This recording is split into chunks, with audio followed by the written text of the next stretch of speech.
আজকে 15 দিন মানে খাওয়া দাওয়া নাই বলে চলে। মানে মেলা মাঠে আমি ঘুমাইতেছি, আমি পারলে একটা ভিডিও আমার আছে এটা পাঠাই দেবো, এমনিতে সমস্যা নাই।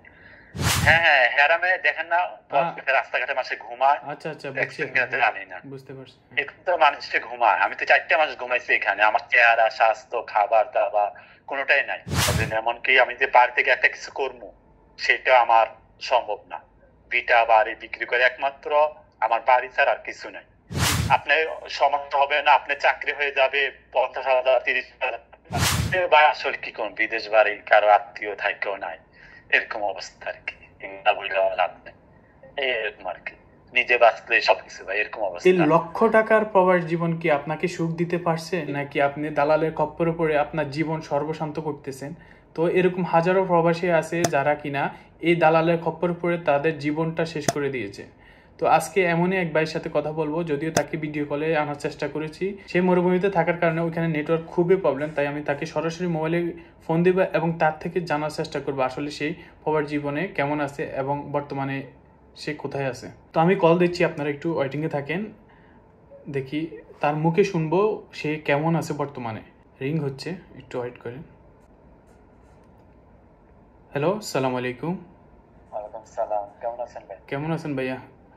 এই তো ভাই, আমার এখানে নেটের সমস্যা করে। আচ্ছা, নেটের সমস্যা আপনার না?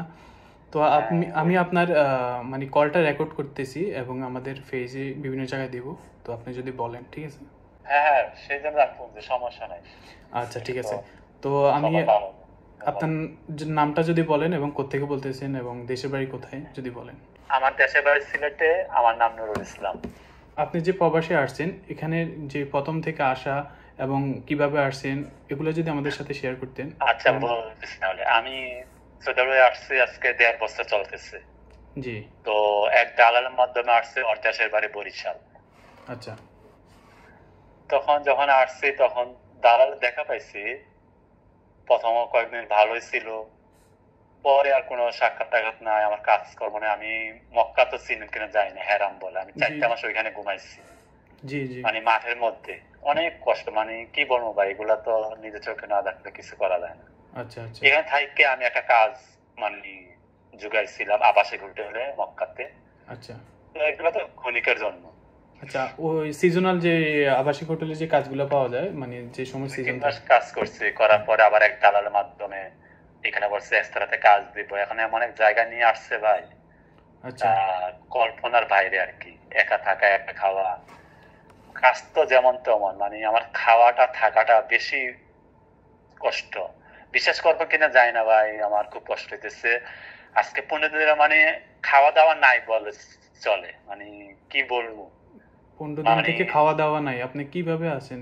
মানে এই তো মানে কি বলবো, এটা তো মানে মানে যে আটা, মানে আটা যাও বলে নাকি, এটা আমাদের গ্রামের ভাষায় আটা যাও করে খাইতেছি, তারপরে আলু সিদ্ধ করে খাইতেছি। মানে কি বলবো আমি, এগুলা বুঝাইতে পারতেছি না আর কি। আসলে খুবই আর দুঃখজনক। খোলামেলা মাঠে আমি ঘুমাইতেছি, আমি পারলে একটা ভিডিও আমার আছে এটা পাঠাই দেবো, এমনিতে সমস্যা নাই।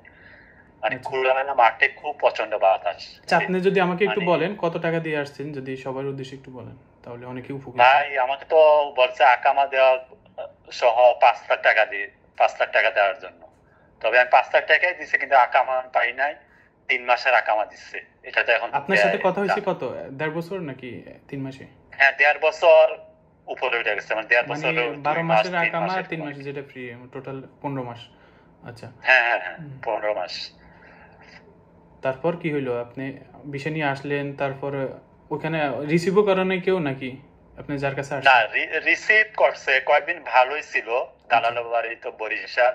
আচ্ছা। তো কয়েকদিন থাকার পরে অন্য জায়গায় আমার কাজে পাঠাইছে, ওইখান থেকে আমি চলে গেছি, আর কোনো যোগাযোগ নাই। পরে আমি আমি 4টা মাস থাকলাম, আমার মোবাইল চুরি হয়ে গেছে, কাপড় চোপড় চুরি হয়ে গেছে, মানে কোনো কিছুই নাই, একটা পাগলের মতো মনে করেন। তারপরে আমি হাইটা হাইটা চুরি হয়ে গেছে বলতে এখানে কি বাসার সবাই নিয়ে গেছে নাকি? জি। চুরি হয়ে গেছে কিভাবে? বাসার সবাই নিয়ে গেছে না বাইরে ছিলেন যে চুরি হয়ে গেছে কোনটা? হ্যাঁ হ্যাঁ হেরামে দেখেন না রাস্তাঘাটে মাসে ঘুমায়। আচ্ছা আচ্ছা, জানি না, বুঝতে পারছি। এখন তো মানুষে ঘুমায়, আমি তো 4টা মাস ঘুমাইছি এখানে। আমার চেহারা, স্বাস্থ্য, খাবার দাবার কোনোটাই নাই। তাহলে আপনার মানে আত্মীয় স্বজনের কারোর সাথে যোগাযোগ নাই সৌদি আরব? কেউ আছে ওরকম? না, ভাই আসলে কি কোন বিদেশ বাড়ি কারো আত্মীয় থাকেও নাই, এরকম অবস্থা আর কি। না বললে লাভ নেই, এরকম আর কি। নিজে বাঁচলে সবকিছু ভাই, এরকম অবস্থা। কারণ ভাই বিদেশে বাড়ি এমন অবস্থা হয়েছে, সবার এক অবস্থা মনে করেন। আপনাকে একদিন দুদিন জায়গা দিব, দ্বিতীয় দিন কিভাবে দিব, এই অবস্থা। সেটাই। আচ্ছা, আমরা গেলে এটা পূর্বের ঘটনা। এখন বর্তমানে কেমন আছেন? কোথায়, মানে মরুভূমিতে আছেন আপনি যেটা বললেন? বর্তমানে তো আমি আল কাসেমে আছি, ওই কি ওই খুব আল কষ্টে কাসিম তো আছি। বেশিরভাগ আমরা জানি যে মাজরাগুলো থাকে ওই মাজরাতে। আমারটা হলো ভাই গরু ছাগল উটের মাজরা, বুঝছেন? আচ্ছা আর আচ্ছা খোলামেলা মাঠে ঘুমাইতে হয়, গরু ছাগলকে পাহারা দিতে হয়। যে এখন আমি মাঠেই বসে রয়েছি, নেট আচ্ছা থাকে না, ওইখানে বসে প্রচন্ড শীত। আর আচ্ছা। বিশেষ হইল গিয়া যে এখানে একজনের মাধ্যমে পাঠাইছে, বলছে ভালো কাজ। এখন তো আমি মুদির মালিকেরও দেখা হয় না, বেতন আজকে দিব কালকে দিব, বেতনে আশা বসে রয়েছি। এখানে কয় মাস থেকে কাজ করতেছেন এবং বেতন পাইছেন কিনা? না না, কয় মাস বলতে আমি এখানে 1 মাস হয়েছে শুধু। কারণ আমি তো মানে আমার পকেটে টাকা নাই, আমি সাথে সাথে যাইতে পারতেছি না, সেই জন্য আমি বাধ্য হয়ে এখন এই কাজটা করতেছি। আচ্ছা আচ্ছা। আপনি সৌদি আরবে আসছেন কত মাস? না, সৌদি আরবে 1.5 বছর হয়। আমার অনেক গ্যাপ গেছে, 4টা মাস 5 মাস করে কাজ করবো পাই নাই। মানে জায়গায় জায়গায় ধোঁকা খাইছে আর কি। কেউ বলছে ভাই ডিউটি ভালো দিব, একবার কাফালার জন্য বাংলাদেশ থেকে টাকা এনে দিচ্ছি, কাফালা তো হয় নাই ভাই। আরো আমার তার মানে আপনি পরিবারটাও আরো নষ্ট হয়ে দেশে তো গেছে, টাকা ধ্বংস হয়ে পাঠানে নাই, গেছে। আরো দেশ থেকে আনছেন নাকি? হ্যাঁ হ্যাঁ, বাংলার 50,000 টাকা মতো আনছে কাফালার কথা বইলা। বুঝেন তো এখন দালালরা কি বলে, কাফালার কথা বইলা আমি বাংলা 50,000 টাকা আনছি। আমার ফ্যামিলি এমনি চলে না, আমার বাবা নাই, আমার পরিবার আল্লাহ দিলে 4 জন, আমার এক ছেলে এক মেয়ে, আমার মা আর ওয়াইফ। তো তারা 1 বছর থেকে 1.5 বছর থেকে কিভাবে চলতেছে তারা? তারা ভাই এগুলো বললে আমি খুব কষ্টে চলতেছে, মানে যেভাবে পারে আর কি। এগুলা কি কম, এগুলো তো। তো প্রিয় দর্শক দেখেন, অনেক শিক্ষণীয় কথা আছে এখানে। আমরা যখন সৌদি আরবে আসি আমাদের অনেক কিছু খেয়াল রাখতে হবে, যে দালালের সাথে আমরা কথা বলতেছি, আসার পরে আদৌ আমাদেরকে ওই কাজ দিবে কিনা। এটা আমি মনে করি বর্তমান হাজার প্রবাসীর গল্প এটা। তো ভাইয়ের কথাগুলো শুনতেছেন, আসলে খারাপ লাগতেছে। ভাই যেভাবে বলতেছে যে 1.5 বছর থেকে কোনো মানে তার পার্মানেন্ট তো কাজ নাই এবং তিনি যে ইনকাম করছে সেটা দেশেও পাঠাতে পারে না, দেশ থেকে উল্টা আনছে তিনি। তো এই সমস্যাটা সবার ক্ষেত্রে হচ্ছে আমি মনে করি। তো আপনি কি মনে করেন এখন আপনার ভবিষ্যতে কি হবে? ভাই এটা তো ভবিষ্যতে কি বলবো আমি, এখন তো আমি কোনো এদিকেও পাইতেছি না সেদিকেও পাইতেছি না। এমনকি আমি যে বাড়ি থেকে একটা কিছু করবো সেটা আমার সম্ভব না। ভিটা বাড়ি বিক্রি করে একমাত্র আমার বাড়ি ছাড়া আর কিছু নাই। এখন যদি কোনো একটা সেটিং ভালো পাইতাম, আমার বেতন কম হোক বেশি হোক সেটা আমি আশা করি না, আমার পরিবারটা চালাতে পারবো, আমার ছেলে মেয়ে তো আলাদা আজকের ভিডিওর মাধ্যমে আমি বলতেছি, যদি কেউ ভাইয়ের জন্য একটা কাজের সুব্যবস্থা করে দিতে পারেন অবশ্যই আমাদের সাথে যোগাযোগ করবেন এবং আমি আমার প্রয়োজনে কমে বেতন হোক সমস্যা নাই ভাই, শুধু আমি সংসারটা চালাতে পারলে হয়েছে আমার ফ্যামিলিটাকে। তো ভাইয়ের এই কথাগুলো শুনছেন আপনারা। যদি আপনাদের কাছে ওরকম সুযোগ সুবিধা থাকে অবশ্যই আপনারা নক দিবেন আমাকে পার্সোনালি, অথবা ভাইয়ের নম্বর যদি চান আমি দিয়ে দিব, তাহলে ওনার সাথে যোগাযোগ করে একটু চেষ্টা করবেন। কিন্তু কেউ দালালি করে টাকা খাওয়ার জন্য কেউ কল দিবেন না, ঠিক আছে? তো সবাই ভাইয়ের কথাগুলো শুনছেন, আসলে খারাপ লাগতেছে ভাই এরকম অবস্থা। মানুষ, আপনি দেশের 1.5 বছর থেকে টাকা পাঠাচ্ছেন না, আপনার ফ্যামিলি আছে এবং দেশ থেকে উল্টে টাকা আনছেন। আসলে বিষয়টা খুবই দুঃখজনক। তার থেকে বেশি দুঃখজনক হচ্ছে আপনি এখন বর্তমান পরিস্থিতি যেখানে আছেন, তাই না? খুব কষ্টে আছে আমি মতে আপনারা, আমি ভিডিওগুলো দিয়ে দেবেন, দেখলে অবাক হয়ে যাবেন এভাবে মানুষ ঘুমায় কি না। আমি ভিডিওটা দিয়ে দেবেন, ভিডিও করা আছে আজকে। আমি একজনকে দিচ্ছিলাম, সে তো দেখে অবাক হয়ে গেছে, কি কো এই কষ্টেতে এখানে রয়েছে কইরাম, ভাই কি কো, কিছু করার নাই এখন আমার। আচ্ছা, তো আপনি কিছু বলবেন আর শেষ কথা আপনি যদি সবাইকে বলতে চান? আমি একটাই উদ্দেশ্য করে বলবো, যারা দেশ থেকে বিদেশে আসছে যাচাই বাছাই করে আসতে হবে, আর ম্যাক্সিমাম দালালের কাছ থেকে দূরে থাকতে হবে। ওরা আপনারে এমন মানে কোলা কৌশল বলবে, মনে হবে যেন এখন আপনাকে চাকরিটা দিয়ে দিচ্ছে 40,000 টাকা 50,000 টাকা, কিন্তু যখন আপনি এয়ারপোর্টে আসবেন তখন দেখবেন যে আপনার ধার কাছে কেউ নাই। সেই জন্য আমি সবার কাছে একটা অনুরোধ, যদি বিদেশে আসতে হয় যাচাই বাছাই করে আসবেন। কি বলছে ভাই, আপনার সমস্যা হবে না, আপনি চাকরি হয়ে যাবে, 50,000 30,000 ইনকাম করতে পারবেন এই সেই। আমি তো মনে করছি মনে হয় আমার চাকরিটাই হয়ে গেছে, আমি তো পাগল হয়ে গেছি বিদেশ আসা লাগে, বিশ্বাস করবেন। আমি কখন বিদেশ আসবো কখন বিদেশ আসবো, মানে যদি একটু বলতেন। পাগল হয়ে গেছি।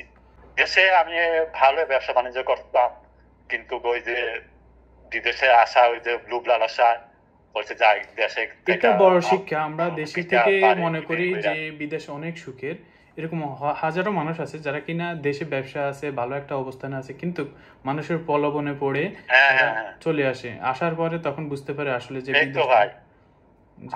আমার তো বললাম না, আমার ভিটা ছাড়া আমার বাড়িতে কিছু নাই। আমার বাবা মারা গেছে আমি দেশে থাকতে, তো আমি এখন পরিস্থিতির শিকার আর কি, কোনো কিছু নাই যে দেশে কিছু করবো, আসলে তাই এটাই বাধ্য আমার আরো বিদেশ থাকতে আসলে এটাই হচ্ছে হচ্ছে ভাই। বড় শিক্ষা। তো আজকের ভিডিওর মাধ্যমে আমরা এই শিক্ষাটাই সবাইকে দিতে চাই যারা প্রবাসে আছেন।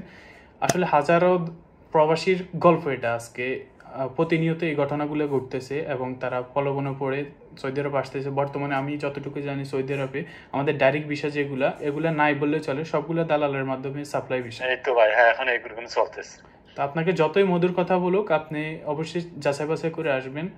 তো অবশ্যই এই ভিডিও থেকে আপনারা একটু হলেও শিক্ষণীয় কিছু পাইছেন। তো ভাইয়ের জন্য যদি কেউ কাজের ব্যবস্থা করে দিতে পারেন, অবশ্যই পার্সোনালি নক করবেন। শুধু টাকা খাওয়ার জন্য কেউ পার্সোনালি নক করবে না।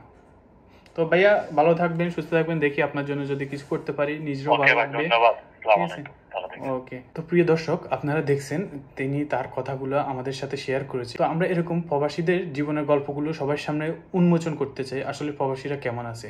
তো ভিডিওটা বেশি বেশি করে শেয়ার করে দিবেন যেন অন্য ভাই সতর্কিত হয়। এবং আমাদের চ্যানেলে যদি নতুন হন এবং পেজে যদি নতুন হন, অবশ্যই সাবস্ক্রাইব এবং ফলো করে দিবেন।